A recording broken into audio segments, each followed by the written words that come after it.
6h15 est l'invité de Comment j'ai réussi, Romain Luquen. Bonjour.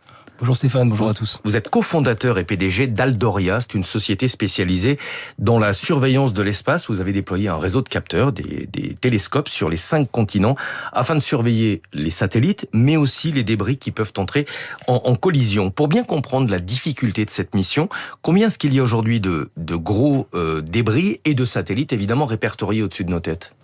Oui, aujourd'hui, il y a 40 000 gros débris et satellites qu'on arrive à détecter globalement, à peu près 25 000 débris, 15 000 satellites. Mais à ces 40 000 objets, il faut ajouter près d'1 million d'objets qui font entre 1 et 10 cm, qu'on n'arrive pas à détecter, ou qui sont pas des gros objets, mais qui sont quand même létaux pour les objets en orbite, et ils peuvent détruire n'importe quel satellite. Et quel est le seuil de détection ? Une dizaine de centimètres ? Aujourd'hui, on arrive à détecter chez Aldoria des objets qui font jusqu'à 6 cm en orbite basse, et on est en train de développer des technologies qu'on teste actuellement pour descendre à 3 cm. Il y a une dizaine d'années, le risque de collision dans l'espace était extrêmement faible, mais l'accès à l'espace s'est évidemment démocratisé. Quel est aujourd'hui le risque de collision ? Est-ce que vous considérez qu'il est important ? Oui, c'est à peu près sur les orbites les plus saturées, donc autour de 800 km, c'est autour de 0,5% par an. Oui, donc c'est non négligeable. C'est non négligeable. C'est-à-dire que sur une mission de 10 ans, il y a 5% de chances que le satellite soit perdu à cause d'une collision. Est-ce que le déploiement de grandes constellations de satellites comme le réseau Starlink a constitué, à votre avis, un point de bascule important en matière de risque de collision ? Ça a complètement changé la nature du trafic spatial.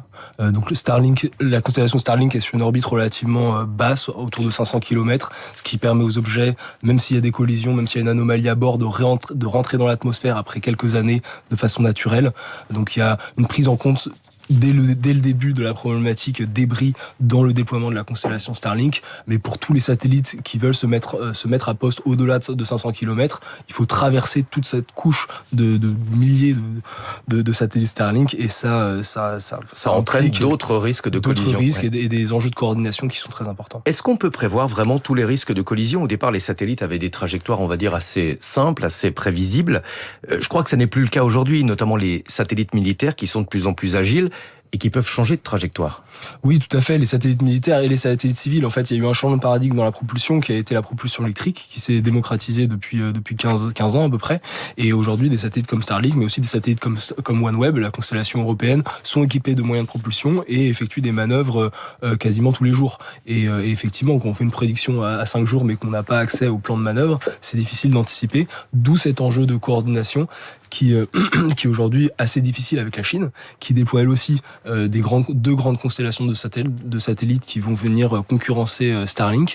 Et dans le contexte actuel, c'est très difficile au niveau stratégique de se coordonner entre la Chine et les États-Unis. Lorsqu'il y a un risque identifié, quelle est la marge de manœuvre lorsqu'un débris se déplace à 28 000 km/h ? On a combien de temps pour réagir, pour éviter la collision ? C'est un petit peu le paradoxe. Donc il y a ces nouvelles technologies de propulsion qui permettent d'être plus efficaces, mais elles sont moins puissantes. Donc il faut mieux anticiper.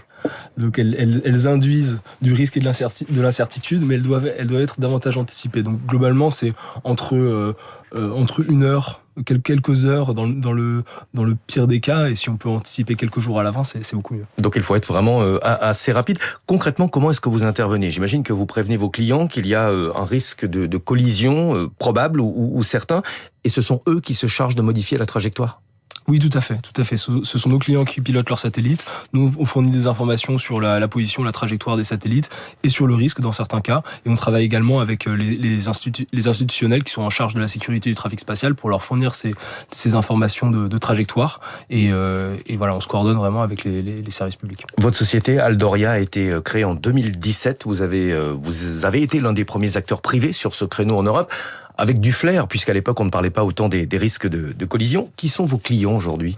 Donc aujourd'hui, on travaille, comme je l'évoquais, pour les institutionnels, donc le CNES, la Commission européenne, mais aussi le ministère des Armées, puisqu'il y a des enjeux de suivi de satellites, suivi d'objets hors débris. Et on travaille également, on a annoncé il y a 15 jours un contrat important avec une société qui s'appelle Axis-Cades, qui est un intégrateur de défense en Inde, pour contribuer à développer le programme indien dans le domaine de la surveillance de l'espace. Dans ce métier, il y a une taille critique. Le système de surveillance coûte évidemment très cher à mettre en place. Ensuite, il faut l'amortir avec un maximum de clients. Est-ce que vous êtes rentable aujourd'hui ? Alors aujourd'hui, on est en train de devenir rentable. On est encore une société qui lève des fonds et qui accélère pour croître.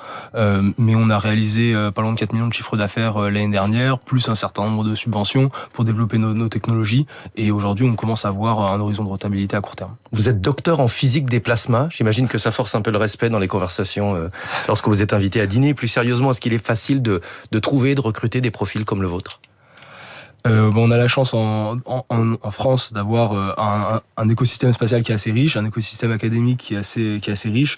Donc, en région parisienne et en région toulousaine, on n'a pas de difficulté à trouver des profils vraiment qualifiés, que ce soit des profils scientifiques ou des profils ingénieurs. Et l'enjeu maintenant, c'est d'arriver à construire une société européenne qui va permettre de se développer dans différents pays. On a ouvert notamment l'année dernière une filiale en Belgique et on accélère en Belgique et dans d'autres pays européens. Voilà, donc vous incarnez un peu le New Space européen, c'est-à-dire des acteurs privés dans le domaine spatial. Merci beaucoup Romain Luquen d'être venu ce matin, cofondateur et PDG d'Aldoria. Bientôt 6h21 sur Radio Classique. Nathalie Janson nous a rejoint pour les